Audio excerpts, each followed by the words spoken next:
नमस्कार। ये NCERT history का क्लास 6 चैप्टर नंबर 4 है। क्या बताती हैं हमें किताबें और कब्रें। तो हम लोग इसमें चैप्टर 4 को पढ़ने वाले हैं। तो चलिए स्टार्ट करते हैं। इसमें लगभग हम लोग 3 मुख्यतः बातों को जानेंगे। वैदिक काल, कब्र निर्माण और महापाषाण काल। महापाषाण उसमें 3 आती हैं। तो देखिए, वैदिक काल। वैदिक सभ्यता की शुरुआत 3500 साल पहले हुआ। आज से 3500 साल पहले वैदिक सभ्यता की शुरुआत हुई, लगभग 1500 BC। वेद 4 होते हैं, ठीक है। वेद कितने होते हैं? तो 4 होते हैं। ऋग्वेद, सामवेद, यजुर्वेद और अथर्ववेद। सबसे पुराना वेद ऋग्वेद है, 3500 साल पहले। तो 3500 साल पहले लिखा गया ऋग्वेद है। वैदिक प्रार्थनाओं की रचना ऋषियों ने की, ठीक है। देखिए यहाँ पर वेद 4 हैं और चारों वेदों में क्या क्या लिखा दिया गया है वो लिखा गया है यहाँ पे। ऋग्वेद में ईश्वर की स्तुति है। सामवेद में यज्ञों के मंत्र, धार्मिक कार्य है। यजुर्वेद में कर्मकांड, मोक्ष पाने के लिए इसमें लिखा गया है। और अथर्ववेद में ज्ञान, समाजशास्त्र, राजनीतिक, गणित इत्यादि, ये सब अथर्ववेद में लिखे गए हैं। अब चलते हैं ऋग्वेद। तो देखिए, ऋग्वेद यह सबसे पुराना वेद है। इनमें 10 मंडल, 1028 सूक्त हैं। और सूक्त का मतलब अच्छी तरह से बोली गई बातें होती है सूक्त। इसमें मवेशियों, बच्चों, घोड़ों की प्राप्ति के लिए अधिक प्रार्थनाएं हैं। और इसमें देवता का जो जिक्र किया गया है तो वो इंद्र, युद्ध, वर्षा के देवता, अग्नि, वरुण, सावित्री, सोम, एक पौधा के बारे में भी इसमें बताया गया है। सूक्त जो बोले हम यहाँ पे सूक्त दिया गया है। सूक्त का मतलब अच्छी तरह से बोली गई बातें, उसे सूक्त कहते हैं। अब देखते हैं पुरोहित।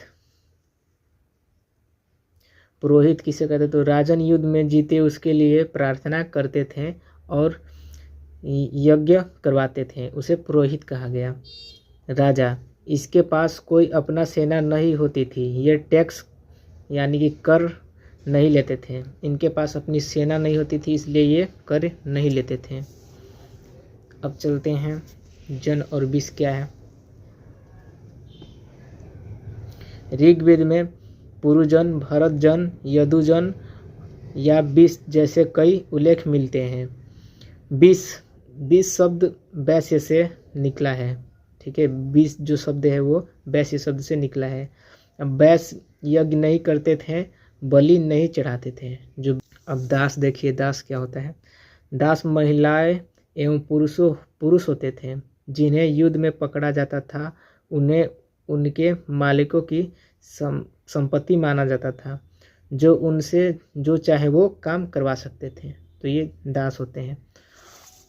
अब देखिए यहाँ पे इनाम गांव के व्यक्ति की विशिष्ट कब्र।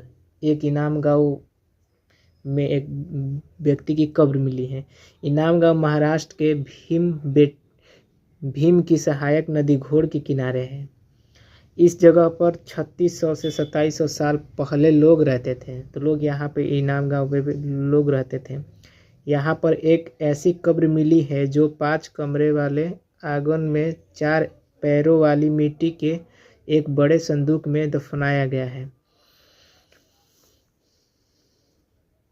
यह कब्रों में मृतकों को सीधा लेटाकर दफनाया गया है, जिनका सिर उत्तर की ओर था। यहाँ के लोग और यहाँ के लोग क्या क्या खाते थे वो देखिए। यहाँ के लोग गेहूँ, जौ, चावल, दाल इत्यादि खाते थे। इनके अलावा जामुन, खजूर, आंवला भी खाते थे। और वेदों की रचना महर्षि कृष्ण देवयान वेद व्यास को माना जाता है वेद की रचनाकार। और आगे चलते। तो ये चैप्टर इतना ही था, बस यही तक आपका चैप्टर समाप्त होता है। और आप लोग इस चैप्टर को अच्छी तरीके से पढ़ लें।